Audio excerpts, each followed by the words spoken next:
Isang retiradong sundalo ng US Army ang nahulihan ng matataas na kalibre ng armas sa Tagaytay City. Isinuko naman ng mga suspect ang mga illegal firearms pero tumanggi siyang magbigay ng pahayag. Balita natin ni Mav Gonzalez. Nasa batang iba't ibang klase ng high-powered firearms at explosives sa isang retiradong sundalo ng US Army sa Tagaytay City. May natanggap daw na intelligence information ang CIDG Cavite na may isang Caucasian na nagtatago ng mga illegal na high-powered firearms at explosives.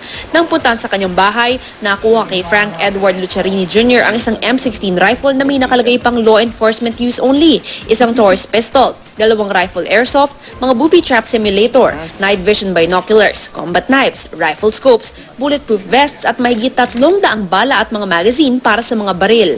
Ang sabi niya, nagtatayo raw siya ng magtatayo daw siya ng isang training school for airsoft and security agency. No? Pero I doubt it, being a foreign national, hindi siya inaalaw under the law, Philippine law na mag-possess ng ganitong karaming firearms and ammunitions. No? Di naman daw nanlaban ng suspect at isinuko din ang mga armas pero tumanggi siyang magbigay ng pahayag. Bro, do you want to be interviewed? No, sir.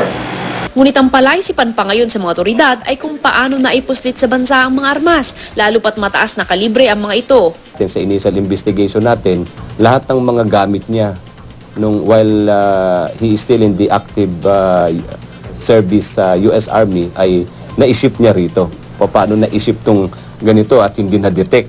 Paano nakalusot ito sa ating